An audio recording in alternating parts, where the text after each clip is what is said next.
ഈജിപ്തിലെ പിരമിഡുകൾക്ക് താഴെ പുതിയ ചില കാര്യങ്ങൾ കൂടെ കണ്ടെത്തി കഴിഞ്ഞിരിക്കുകയാണ്. ഏറെക്കുറെ 2000 അടിയിലധികം ആഴത്തിലേക്ക് നീണ്ടു കിടക്കുന്ന ഒരു മഹാനഗരം, ഒരു പുരാതന നഗരം തന്നെ ഈജിപ്തിലെ പിരമിഡുകൾക്കടിയിലുണ്ടോ എന്ന രീതിയിൽ ചർച്ചകൾ ഇന്ന് വലിയ തോതിൽ തന്നെ ഉയർന്നിരിക്കുകയാണ്.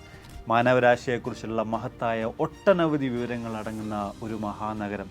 വിശദമായി കാര്യങ്ങളെക്കുറിച്ചൊക്കെ തന്നെ നമുക്ക് പരിശോധിക്കാം. Welcome back to F world. അഫ്ലു ഹിയർ.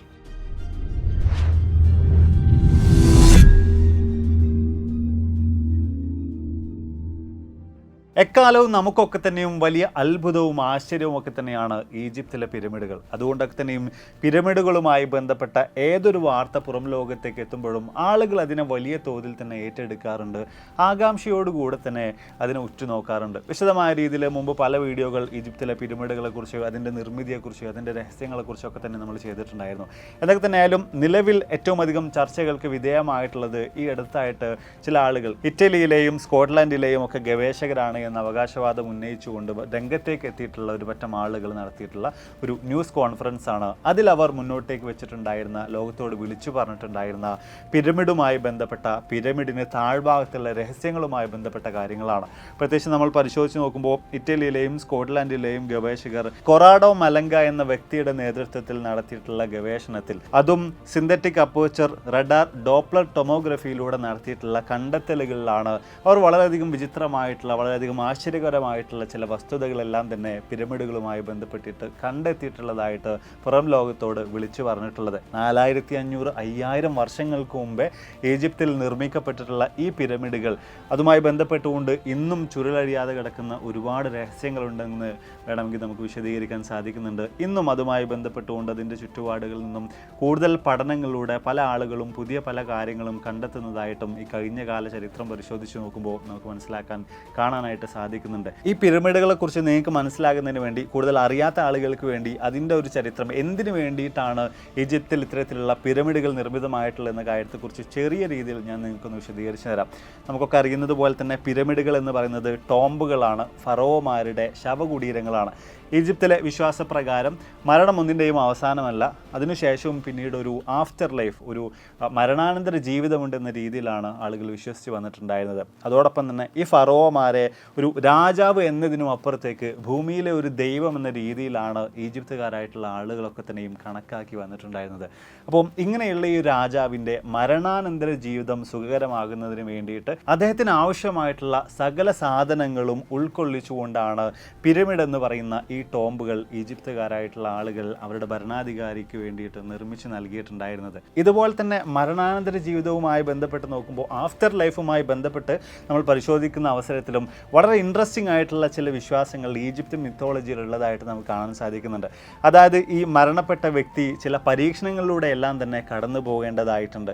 പ്രത്യേകിച്ച് അവിടെ നമ്മൾ നോക്കുമ്പോൾ നമുക്ക് കാണാൻ സാധിക്കുന്ന മറ്റൊരു കാര്യം, ഈ മരണപ്പെട്ട വ്യക്തിയുടെ ഹൃദയവും അതുപോലെ തന്നെ പ്രത്യേക തരത്തിലുള്ളൊരു തൂവലും 2 തുലാസുകളിൽ വെച്ചിട്ട് തൂക്കി നോക്കുന്നതായിരിക്കും. ഈ ഒരു അവസരത്തിൽ ആ ഒരു ഹൃദയവും തൂവലും ഒരേ രീതിയിലാണ് ഭാരം വരുന്നത് എങ്കിൽ, അതല്ല എങ്കിൽ ആ തൂവലിനേക്കാളും ആ ഒരു ഹൃദയത്തിൻ്റെ ഭാരം കുറവാണ് എങ്കിലൊക്കെ തന്നെയും ഈ ഒരു പരീക്ഷണത്തിൽ ആ ഒരു വ്യക്തി ജയിക്കുന്നതായിരിക്കും. അതിൻ്റെ ഭാഗമായിട്ട് എറ്റേണൽ പാരഡൈസിലേക്ക് അയാൾക്ക് പോകാൻ സാധിക്കുന്നതായിരിക്കും. എന്നാൽ നേരെ തിരിച്ചാണ് സംഭവിക്കുന്നതെങ്കിൽ അമിത് എന്ന് പറയുന്ന ഡീമൺ ഇയാളുടെ ആത്മാവിന് വിഴുങ്ങുന്നതായിരിക്കും. അങ്ങനെ തുടങ്ങി വ്യത്യസ്തമായിട്ടുള്ള ഇൻട്രസ്റ്റിംഗ് ആയിട്ടുള്ള പല ബിലീഫുകളും ഈജിപ്ഷ്യൻ മിത്തോളജിയിൽ നമുക്ക് കാണാൻ സാധിക്കുന്നുണ്ട്. അപ്പോൾ അതിൻ്റെ ഒക്കെ തന്നെ അനന്തരഫലമായിട്ടാണ് ഈജിപ്തിലെ അവരുടെ രാജാവായിട്ടുള്ള ദൈവത്തെ പോലെ അവർ കണ്ടിട്ടുണ്ടായിരുന്ന ആ വ്യക്തിക്ക് വേണ്ടിയിട്ട് ഇത്രയും വലിയ നിർമ്മിതി, ഒരു ടോംബ് എന്ന നിലക്ക് അവർ നിർമ്മിച്ചു വെച്ചിട്ടുണ്ടായിരുന്നത്. അതിൽ തന്നെ ഏറെക്കുറെ 5000 വർഷങ്ങൾക്ക് മുമ്പേ തന്നെ ഇത്തരം പിരമിഡുകളുടെ നിർമ്മിതി എല്ലാം കഴിഞ്ഞു. അവിടെ നിന്ന് ഇങ്ങോട്ട് കാലങ്ങൾ ഒരുപാട് കടന്നു വരുമ്പോൾ ഈജിപ്തിലെ പിരമിഡുകളുമായി ബന്ധപ്പെട്ട വ്യത്യസ്ത നിർമ്മിതികൾ, അതിനോട് ചേർന്ന് കിടക്കുന്ന നിർമ്മിതികളും മറ്റുമൊക്കെ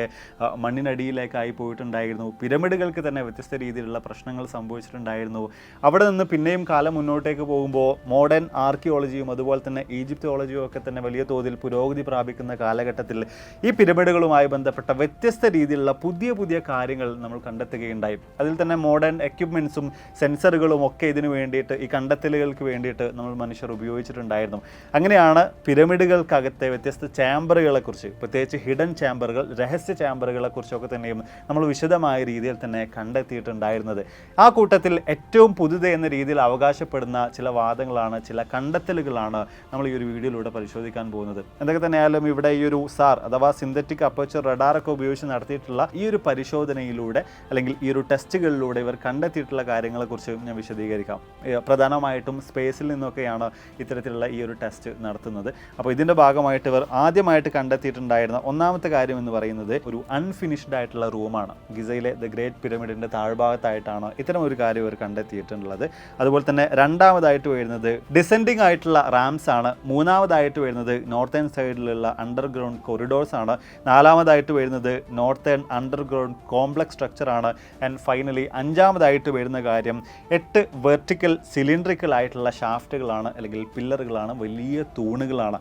അപ്പം ഇവർ ഈ ഒരു കാര്യങ്ങളൊക്കെ തന്നെയും വിശദീകരിച്ചുകൊണ്ടുള്ള ഒരു റിപ്പോർട്ട് പുറത്തിറക്കിയിട്ടുണ്ടായിരുന്നു, ഒരു റിസർച്ച് പേപ്പർ പുറത്തിറക്കിയിട്ടുണ്ടായിരുന്നു. ഏറെക്കുറെ 46 പേജുകളുള്ള ആ ഒരു റിസർച്ച് പേപ്പർ വിശദമായിട്ട് നമ്മൾ പരിശോധിക്കുന്ന അവസരത്തിൽ ഈ ഒരു 8 തൂണുകളുമായി ബന്ധപ്പെട്ട കാര്യങ്ങൾ നമുക്കിവിടെ കാണുന്നില്ല. എന്തൊക്കെ തന്നെയായാലും ഇവിടെ കൂട്ടത്തിൽ ഏറ്റവും അധികം ഇൻട്രസ്റ്റിംഗ് ആയിട്ടുള്ള എല്ലാവരും ഒരുപോലെ തന്നെ ചർച്ചകൾക്ക് വിധേയമാക്കിക്കൊണ്ടിരിക്കുന്നതും ഈ 8 തൂണുകളുടെ കാര്യമാണ്.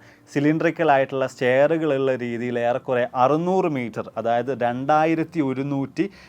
2125ഓളം ഫീറ്റ് താഴ്ഭാഗത്തേക്ക്, പിരമിഡിൻ്റെ താഴ്ഭാഗത്തേക്ക് നീണ്ടു കിടക്കുന്ന നിലയിലാണ് ഈ ഒരു തൂണുകളുള്ളത് എന്ന രീതിയിലാണ് ഇതുമായി ബന്ധപ്പെട്ട വാദങ്ങളൊക്കെ തന്നെ നമുക്ക് കാണാൻ സാധിക്കുന്നത്. ഇതെല്ലാം തന്നെ നേരെ ചെന്ന് നിൽക്കുന്നത് ഒരു സ്ക്വയർ ഷേപ്പിലുള്ള ഏറ്റവും താഴ്ഭാഗത്തുള്ള ഒരു സ്ട്രക്ചറിലേക്കാണ് എന്ന രീതിയിലും പലരും ഇതിനോട് കൂട്ടിച്ചേർത്തിട്ടുള്ളതായിട്ടും നമുക്ക് കാണാൻ സാധിക്കുന്നുണ്ട്. നിങ്ങൾക്ക് ഞാൻ ഈ പറഞ്ഞ കാര്യം മനസ്സിലാകാൻ സാധ്യത വളരെ കുറവാണ്. നമുക്ക് മറ്റൊരു കാര്യവുമായിട്ട്, മറ്റൊരു സ്ട്രക്ചറുമായിട്ട് ഇതിനെ താരതമ്യപ്പെടുത്തിയിട്ട് ഒന്ന് മനസ്സിലാക്കാൻ ശ്രമിക്കാം.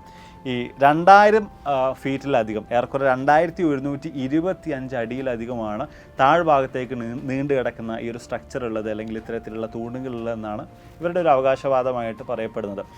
ഇതേ ഒരു ഹൈറ്റുമായിട്ട് നമ്മൾ കമ്പയർ ചെയ്ത് നോക്കുമ്പോൾ നമുക്ക് അവിടെ ഏറ്റവും അധികം നല്ല രീതിയിൽ തന്നെ കമ്പയർ ചെയ്യാൻ പറ്റുന്നത് ബുർജ് ഖലീഫയുമായിട്ടാണ്. ബുർജ് ഖലീഫയുടെ ആകെ മൊത്തം ഉയരം എന്ന് പറയുന്നത് 2722 അടിയാണ്. അതായത് ബുർജ് ഖലീഫയുടെ ഏറെക്കുറെ 3/4 ഭാഗത്തോളം വരും ഈ ഒരു സ്ട്രക്ചറുകൾ മണ്ണിനടിയിലേക്ക്, ഭൂമിയിലടിയിലേക്ക് താഴ്ന്നു കിടക്കുന്ന ഈ ഒരു സ്ട്രക്ചറുകൾ എന്ന രീതിയിലുള്ള കാര്യമാണ് നമുക്കവിടെ മനസ്സിലാക്കാൻ സാധിക്കുന്നത്. അപ്പോൾ അതിൻ്റെ ഒക്കെ ഒരു ഡെപ്ത് എത്രത്തോളം ആയിരിക്കുമെന്ന് നിങ്ങൾക്ക് ഇതിൽ നിന്ന് ഊഹിക്കാൻ സാധിക്കുന്നില്ലേ? അപ്പോൾ തീർച്ചയായിട്ടും ഇതുമായി ബന്ധപ്പെടുത്തിക്കൊണ്ട് വലിയ തോതിലുള്ള ആശ്ചര്യങ്ങൾ തന്നെയാണ് ഉയർന്നു വരുന്നത്. എങ്ങനെയാണ് 5000 വർഷങ്ങൾക്ക് മുമ്പേ ജീവിച്ചിട്ടുണ്ടായിരുന്ന മനുഷ്യർ ഭൂമിയിൽ ഇത്രയധികം അടി താഴ്ചയിലേക്ക് കുഴിച്ചുപോയി വലിയ രീതിയിൽ തന്നെ ഒരു സ്ട്രക്ചർ അവിടെ നിന്ന് തന്നെ പണിതു കൊണ്ടുവന്നിട്ടുള്ളത്? എങ്ങനെയാണ് ഈ ഒരു പിരമിഡുകളെ പൂർണ്ണമായിട്ടും ഇവർ നിർമ്മിച്ചെടുത്തിട്ടുള്ളത്? അങ്ങനെ തുടങ്ങി വ്യത്യസ്തമായിട്ടുള്ള ചോദ്യങ്ങളാണ് ഇത്തരം ഒരു കാര്യവുമായി ബന്ധപ്പെട്ടുകൊണ്ട് വലിയ തോതിൽ തന്നെ ഉയർന്നു വന്നിട്ടുള്ളത്. പല ആളുകളും ഇതിനോട് ചേർത്ത് വെച്ച് പറയുന്നത് മറ്റു പിരമിഡുകളെയെല്ലാം തന്നെ ബന്ധിപ്പിക്കുന്ന രീതിയിൽ വലിയൊരു അണ്ടർഗ്രൗണ്ട് സ്ട്രക്ചർ തന്നെ, അല്ലെങ്കിൽ ഒരു വലിയ മാസീവായിട്ടുള്ള ഒരു അണ്ടർഗ്രൗണ്ട് സിറ്റി തന്നെ ഈ പിരമിഡുകൾക്ക് താഴ്ഭാഗത്ത് ഉണ്ടാകാം എന്ന രീതിയിലൊക്കെയാണ്. അതുപോലെ തന്നെ മറ്റു ചില ആളുകൾക്ക് പറയാനുള്ളത് ഈ ഒരു പിരമിഡുകൾക്ക് താഴെ 2 രീതിയിലുള്ള മുറികൾ ഉണ്ടാകാനുള്ള വലിയ സാധ്യതകളുണ്ട് എന്നാണ്. അതിൽ ഒന്നാമതായിട്ട് വരുന്നത് ഹാൾ ഓഫ് റെക്കോർഡ്സ് ആണ്. രണ്ടാമതായിട്ടുള്ളത് ഹാൾ ഓഫ് അമ്യൂണിറ്റി എന്ന് പറയുന്ന റൂമാണ്. ഈ ഹാൾ ഓഫ് അമ്യൂണിറ്റി എന്ന് പറയുന്നത് മരണത്തിൻ്റെയും ജീവിതത്തിൻ്റെയും അതുപോലെ തന്നെ പുനർജന്മത്തിൻ്റെയും ഒക്കെ ഇടയിലുള്ള ഒരു സ്ഥലമായിട്ടാണ് ഈജിപ്ഷ്യൻ മിത്തോളജിയിൽ വിശദീകരിക്കുന്നതായിട്ട് നമുക്ക് കാണാൻ സാധിക്കുന്നത്. അതായത് മുമ്പേ നമ്മൾ പറഞ്ഞല്ലോ, മരണാനന്തരം വ്യത്യസ്ത പരീക്ഷണങ്ങളിലൂടെയൊക്കെ തന്നെയും ഈ വ്യക്തി കടന്നു പോകേണ്ടതായിട്ടുണ്ട് എന്ന്. അപ്പം അത്തരത്തിലുള്ള പരീക്ഷണങ്ങളെല്ലാം തന്നെ നടക്കുന്നത് ഈ ഒരു ഹാൾ ഓഫ് എമ്യൂണിറ്റിയിൽ വെച്ചിട്ടാണ്. അപ്പോൾ അത് ഈ ഒരു പിരമിഡിന് താഴ്ഭാഗത്തായിട്ടാണ് ഉള്ളതെന്ന രീതിയിൽ പല ആളുകളും വിശദീകരിക്കുന്നുണ്ട്. അപ്പോൾ ഈ പുതിയ കണ്ടെത്തലുകൾ കൂടുതൽ ആ ഒരു കാര്യവുമായിട്ട് വെളിച്ചം തൂകുന്ന രീതിയിലേക്ക്, അത് കണ്ടെത്തുന്ന രീതിയിലേക്കൊക്കെ മാറാൻ സാധ്യതകളുള്ളതായിക്കൂടെ എന്ന രീതിയിലുള്ള പല ചർച്ചകളും അരങ്ങേറുന്നുണ്ട്. ഇനി രണ്ടാമതായിട്ട് വരുന്ന ഹാൾ ഓഫ് റെക്കോർഡ്സിനെ കുറിച്ച് പരിശോധിക്കുകയാണെങ്കിൽ അതൊരു ആൻഷ്യൻ ലൈബ്രറി ആയിട്ടാണ് കണക്കാക്കുന്നത്. അതായത് പുരാതനമായിട്ടുള്ള മനുഷ്യരുമായി ബന്ധപ്പെട്ട രീതിയിലുള്ള വ്യത്യസ്തമായിട്ടുള്ള അറിവുകളെല്ലാം തന്നെ ഉൾപ്പെടുന്ന രീതിയിലുള്ള ഒരു ബൃഹത്തായ ഒരു മഹത്തായ ലൈബ്രറി എന്ന രീതിയിലാണ് ഈ ഒരു ഹാൾ ഓഫ് റെക്കോർഡ്സിനെ വിശദീകരിക്കുന്നത്. ആ ഒരു കൂട്ടത്തിൽ ആൻഷ്യൻ സിവിലൈസേഷനുകളുമായി ബന്ധപ്പെട്ട കാര്യങ്ങൾ, ഭൂമിയിൽ നിന്ന് നാമാവശേഷമായി പോയിട്ടുണ്ടായിരുന്ന നാഗരികതകളുമായി ബന്ധപ്പെട്ട കാര്യങ്ങൾ, അങ്ങനെ തുടങ്ങിയിട്ട് വ്യത്യസ്തമായിട്ടുള്ള കാര്യങ്ങൾ ഉണ്ടാകാമെന്ന രീതിയിലും പലരും കൂട്ടിച്ചേർക്കുന്നുണ്ട്. പ്രത്യേകിച്ച് അറ്റ്ലാന്റിസുമായി ബന്ധപ്പെട്ട കാര്യങ്ങൾ, ലോസ്റ്റ് സിറ്റി ഓഫ് അറ്റ്ലാന്റിസ് എന്നൊക്കെ പറഞ്ഞ് നമ്മൾ മുമ്പ് വീഡിയോ ഒക്കെ ചെയ്തിട്ടുണ്ടായിരുന്നു. അതായത് കടലിനടിയിലായി പോയിട്ടുണ്ടായിരുന്ന മാന്ത്രിക നഗരം എന്ന രീതിയിലാണ് ഈ അറ്റ്ലാന്റിസിനെ വിശേഷിപ്പിക്കുന്നത്. അപ്പോൾ അതുമായി ബന്ധപ്പെട്ട കാര്യങ്ങളും അവരുടെ ഭാഷയിലുള്ള ചില റെക്കോർഡ്സുകളും ഒക്കെ തന്നെ ഹാൾ ഓഫ് റെക്കോർഡ്സിൽ ഉണ്ടാകാൻ സാധ്യതകളുണ്ട്.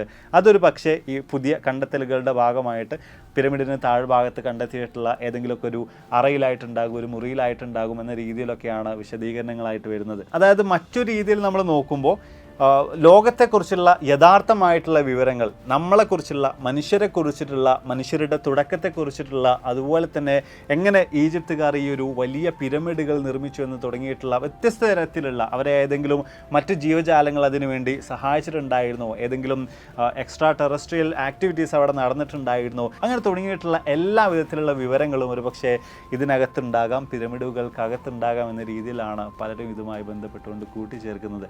അപ്പം ഏറെക്കുറെ നിങ്ങൾക്ക് കാര്യങ്ങളെക്കുറിച്ചൊക്കെ ഒരു ധാരണ കിട്ടിയിട്ടുണ്ടാകും വിചാരിക്കുന്നു. എന്താണ് നടന്നത്, എന്താണ് അവരുടെ വാദം, അതിൽ തന്നെ ഉണ്ടായിട്ടുള്ള ചില കോൺട്രഡിക്ഷൻസ് എന്തൊക്കെയാണ്, ഇതുമായി ബന്ധപ്പെട്ടുകൊണ്ട് സോഷ്യൽ മീഡിയയിലൊക്കെ നടന്നിട്ടുണ്ടായിരുന്ന വ്യത്യസ്ത രീതിയിലുള്ള ചർച്ചകൾ, പല ആളുകൾക്കും പറയാനുണ്ടായിരുന്ന അഭിപ്രായങ്ങൾ, അഭിപ്രായ വ്യത്യാസങ്ങൾ, ഇതൊക്കെ തന്നെയും നിങ്ങൾക്ക് മനസ്സിലായിട്ടുണ്ടാകും എന്ന് വിചാരിക്കുന്നു. ഇനി ഇതിൻ്റെ ഒരു ഫാക്ട് ചെക്കിലേക്ക് നമുക്ക് കടക്കാം. നിലവിലെ സാഹചര്യത്തിൽ നമ്മുടെ കയ്യിൽ ഏതായാലും ഭൂമിക്കടിയിൽ ഏറെക്കുറെ 2000 മീറ്ററുകളോളം ആഴത്തിലേക്ക് പരന്നു കിടക്കുന്ന സ്ട്രക്ചറുകളൊന്നും തിരിച്ചറിയാൻ ആവശ്യമായിട്ടുള്ള യാതൊരു വിധത്തിലുള്ള എക്യുപ്മെൻസും ഇല്ല. അതുപോലെ തന്നെ ഇവർ ഈ നടത്തിയിട്ടുള്ള ഈ പരീക്ഷണങ്ങളൊക്കെ അതിനെക്കുറിച്ച് നോക്കുകയാണെങ്കിൽ സാർ ഉപയോഗിച്ചുകൊണ്ട്, അഥവാ സിന്തറ്റിക് അപ്പേർച്ചർ റഡാർ ഉപയോഗിച്ചുകൊണ്ടുള്ള ഒരു ഡോപ്ലർ ടൊമോഗ്രഫിയാണ് ഇവിടെ നടത്തിയിട്ടുള്ളത്. അപ്പോൾ ഇതിലൂടെ വളരെയധികം ഹൈ ക്വാളിറ്റിയിലുള്ള ഫുൾ 3Dയിലുള്ള ടൊമോഗ്രാഫിക് ഇമേജിങ് ഇവർക്ക് ജനറേറ്റ് ചെയ്തെടുക്കാൻ സാധിച്ചിട്ടുണ്ടായിരുന്നു എന്ന് പറയുന്നു. അപ്പം ഈ ഒരു റഡാർ ഉപയോഗിച്ചുകൊണ്ട് നടത്തുന്ന പരീക്ഷണങ്ങൾ സ്പേസിൽ നിന്നാണ് പൊതുവെ നടത്താറുള്ളത്. അപ്പോൾ സ്പേസിൽ നിന്ന് നമ്മൾ ഇത്തരം ഒരു പരീക്ഷണം നടത്തുകയാണെങ്കിൽ നിലവിൽ നമുക്കറിയുന്ന രീതിയിലുള്ള ടെക്നോളജി ഉപയോഗിച്ചുകൊണ്ടൊന്നും ഭൂമിക്കടിയിൽ ഇത്രയധികം താഴ്ചയിൽ കിടക്കുന്ന ഈ ഒരു വസ്തുക്കളെക്കുറിച്ച്, ആ സ്ട്രക്ചറിനെ കുറിച്ചൊന്നും ഒരു കാരണവശാലും നമുക്ക് മനസ്സിലാക്കാൻ സാധിക്കില്ല. അപ്പോൾ എങ്ങനെ ഇവർ ഈ ഒരു കാര്യം ചെയ്തു, അല്ലെങ്കിൽ എങ്ങനെയാണ് ഇവർ ഈ കാര്യങ്ങൾ കൃത്യമായിട്ട് കണ്ടെത്തിയിട്ടുള്ളത്, അതിനവർ ഉപയോഗിച്ചിട്ടുള്ള മെത്തേഡുകൾ എന്തൊക്കെയാണ്, ഇങ്ങനെ തുടങ്ങിയിട്ടുള്ള പല ചോദ്യങ്ങളും ഉയരുന്നുണ്ടല്ലേ. ഈ ഒരു കാര്യങ്ങളെക്കുറിച്ച് ചോദിക്കുമ്പോൾ ഇതുമായി ബന്ധപ്പെട്ടുകൊണ്ടുള്ള കൃത്യമായിട്ടുള്ള വിശദീകരണങ്ങളൊന്നും ഇവർ നമുക്ക് ഏതായാലും പ്രൊവൈഡ് ചെയ്യുന്നില്ല. ലോകത്തിന് മുന്നിൽ ഇവർ ഈ കാര്യങ്ങളൊന്നും തന്നെ വിശദീകരിക്കുന്നില്ല. ചില പ്രൈവറ്റ് ആവശ്യങ്ങൾക്ക് വേണ്ടി ഉപയോഗിക്കുന്ന സോഫ്റ്റ്വെയറുകൾ ഇതിന് ഉപയോഗിക്കുന്ന രീതിയിലൊക്കെ തന്നെ ഇവർ വിശദീകരണങ്ങൾ നടത്തുന്നുണ്ട്. അപ്പം ഇതൊരു ഫേക്ക് ആണോ അല്ലയോ എന്ന രീതിയിലേക്ക് കാര്യങ്ങൾ മാറി വരുന്നുണ്ട്. ഒരാളൊരു പുതിയ കാര്യം കണ്ടെത്തുമ്പോൾ തീർച്ചയായിട്ടും അത് മറ്റുള്ള ആളുകൾക്ക് കൂടെ അവർ കടന്നു പോയിട്ടുണ്ടായിരുന്ന വഴികളിലൂടെ കടന്നുപോയി അത് ഉറപ്പുവരുത്താൻ ആവശ്യമായിട്ടുള്ള നടപടിക്രമങ്ങളെല്ലാം തന്നെ ചെയ്ത് നൽകാറുണ്ട്. പക്ഷേ ഇങ്ങനൊരു കാര്യം ഇവരുടെ കാര്യത്തിലേക്ക് നോക്കുമ്പോൾ, അതായത് കൊറാഡോ മലങ്ക എന്ന് പറയുന്ന വ്യക്തിയുടെയും അദ്ദേഹത്തിൻ്റെ ഗ്രൂപ്പിൻ്റെയും നേതൃത്വത്തിൽ നടന്നിട്ടുള്ള റിസർച്ചിൻ്റെ ഭാഗമായിട്ട് ഇവർ ചെയ്ത് നൽകിയിട്ടില്ല. അത്തരമൊരു കാര്യം പൂർണ്ണമായിട്ടും ഇവിടെ നടന്നിട്ടില്ല. മാത്രമല്ല ഇനി ഈ ഗവേഷകരെക്കുറിച്ച്, കൊറാഡോ മലങ്ക പോലുള്ള ഇതിന് നേതൃത്വം നൽകിയിട്ടുണ്ടായിരുന്ന ആളുകളെ, ആ ഗ്രൂപ്പിലുണ്ടായിരുന്ന ആളുകളെ കുറിച്ച് നോക്കുമ്പോൾ മുമ്പും വ്യത്യസ്ത രീതിയിലുള്ള കോൺട്രവേഴ്സികളിലൂടെയൊക്കെ കടന്നു പോയിട്ടുണ്ടായിരുന്ന ഏലിയനുകളുമായി ബന്ധപ്പെട്ട് മനുഷ്യരുടെ ആത്മാക്കളെ ഏലിയനുകൾക്ക് കൺട്രോൾ ചെയ്യാൻ പറ്റും തുടങ്ങിയിട്ടുള്ള ചില വാദങ്ങളൊക്കെ നടത്തിയിട്ടുണ്ടായിരുന്ന രീതിയിലൊക്കെ ഇവരുമായി ബന്ധപ്പെട്ടുകൊണ്ട് പല വാർത്തകളും നമുക്ക് മനസ്സിലാക്കാൻ, പല കാര്യങ്ങളും നമുക്ക് മനസ്സിലാക്കാനും കണ്ടെത്താനും ഒക്കെ സാധിക്കുന്നുണ്ട്. അപ്പോൾ ഈ കാര്യങ്ങളെല്ലാം കൂടെ ഒന്ന് ചേർത്ത് വെച്ച് വായിക്കുമ്പോൾ സത്യത്തിൽ ഇവർ ഈ പിരമിഡിന് അടിഭാഗത്തായിട്ട് ഇങ്ങനെയുള്ള കാര്യങ്ങളൊക്കെ തന്നെയും കണ്ടെത്തിയിട്ടുണ്ടാകുമോ? ഇവരേതായാലും ഇങ്ങനെ ഒരു ടൊമോഗ്രാഫി ഇമേജിംഗ് ഒക്കെ നടത്തിയിട്ടുണ്ട് എന്ന് പറഞ്ഞുകൊണ്ട് വിശദമായ അതിൻ്റെ ഫോട്ടോസും മറ്റൊക്കെ പുറത്ത് വിടുന്നുണ്ട്. അതിൻ്റെ റിസർച്ച് പേപ്പറും കാര്യങ്ങളൊക്കെ നമുക്ക് ഇൻ്റർനെറ്റിൽ ഡൗൺലോഡ് ചെയ്തെടുക്കാൻ സാധിക്കുന്നുണ്ട്. പക്ഷേ ഇതൊക്കെ സത്യമായിരിക്കുമോ? എങ്ങനെയാണ് ഈ കാര്യങ്ങളൊക്കെ തന്നെ ഇവർ ചെയ്തിട്ടുള്ളത്? മാത്രമല്ല ഇത്രയും കാലമായിട്ട് വ്യത്യസ്ത രീതിയിലുള്ള സെൻസറുകളും റഡാറുകളൊക്കെ ഉപയോഗിച്ചുകൊണ്ട് നിരന്തരമായിട്ടുള്ള പരീക്ഷണ നിരീക്ഷണങ്ങളൊക്കെ തന്നെയും പിരമിഡുകളുടെ ചുറ്റുഭാഗത്തായിട്ട് നടക്കുന്നുണ്ട്. പിരമിഡുകൾക്കകത്തും താഴത്തും മുകളിലൊക്കെ ആയിട്ട് നടക്കുന്നുണ്ട്. പക്ഷേ ഇന്നേ വരെ ഒരാൾക്ക് പോലും ഇവർ ഈ കണ്ടെത്തിയതുപോലെ പിരമിഡിൻ്റെ താഴ്ഭാഗത്തുള്ള ഒരു സ്ട്രക്ചറിനെ കുറിച്ച് കണ്ടെത്താനേ സാധിച്ചിട്ടില്ല. സോ ഈ കാര്യങ്ങളും വലിയ തോതിൽ തന്നെ ഇവരുടെ ഈ നിരീക്ഷണവുമായി ബന്ധപ്പെട്ടുകൊണ്ട് വലിയ തോതിൽ സംശയങ്ങൾ ഉയരാൻ കാരണമായി മാറുന്നുണ്ട്. അപ്പോൾ എന്തായാലും നമ്മുടെ വീഡിയോസ് വൈൻഡപ്പാണ്. വീഡിയോ തീർച്ചയായിട്ടും നിങ്ങൾക്ക് ഇൻട്രസ്റ്റിംഗ് ആയി കാണുമെന്ന് വിചാരിക്കുന്നു. വലിയ തോതിൽ ഏവരെയും ഒരുപോലെ ആശ്ചര്യപ്പെടുത്തുന്ന, അത്ഭുതപ്പെടുത്തുന്ന രീതിയിലുള്ള ചില കണ്ടെത്തലുകൾ എന്ന രീതിയിൽ തന്നെയാണ് ഈ വാർത്തകളൊക്കെ തന്നെ പുറത്തു വരുന്നത്.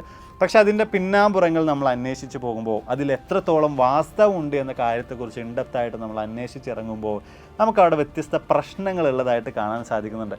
മുമ്പേ ഇവർ ഇങ്ങനെ ആയിരുന്നു എന്നതുകൊണ്ട് ഒരിക്കലും ഇവർ ഈ ചെയ്തിട്ടുള്ള പരീക്ഷണങ്ങൾ പൂർണ്ണമായിട്ടും തെറ്റാകണമെന്നില്ല. പക്ഷേ ഇവരത് മറ്റുള്ളവർക്ക് കൂടെ ഉറപ്പുവരുത്താൻ ആവശ്യമായിട്ടുള്ള കാര്യങ്ങളൊന്നും ഇതിനോടൊന്നും തന്നെ ചെയ്തിട്ടില്ല. അപ്പോൾ ഒരു സംശയത്തോടു കൂടെ നമ്മൾ നോക്കി കാണേണ്ട ഒരു കാര്യമായിട്ട് ഏതായാലും ഈ ഒരു കണ്ടെത്തലും അതുമായി ബന്ധപ്പെട്ട കാര്യങ്ങളൊക്കെ തന്നെ അവശേഷിക്കുകയാണ്. ഇത്രയും കാര്യങ്ങളൊക്കെ കേട്ടിട്ട് നിങ്ങൾക്ക് എന്ത് തോന്നുന്നു? ഇവർ ഈ പറയുന്നതിൽ എന്തെങ്കിലും സത്യം ഉണ്ടാവോ? അതോ ചുമ്മാ പബ്ലിസിറ്റിക്ക് വേണ്ടി അല്ലെങ്കിൽ ഈ ഒരു മേഖലയിൽ കൂടുതൽ ഗവേഷണങ്ങളൊക്കെ നടത്തുന്നതിന് ഫണ്ട് കളക്ട് ചെയ്യുന്നതിനൊക്കെ വേണ്ടി ഇവർ നടത്തിയ ചെറിയൊരു ഉഡായിപ്പ് പരിപാടിയായിരിക്കുമോ ഇത്? നിങ്ങളുടെ അഭിപ്രായങ്ങൾ തീർച്ചയായിട്ടും താഴ്ന്ന് രേഖപ്പെടുത്തുക. അപ്പോൾ ഇതിൽ നല്ലൊരുപാട് വീഡിയോസുകളുമായിട്ട് കണ്ടുമുട്ടാമെന്ന പ്രതീക്ഷയോടെ ബൈ.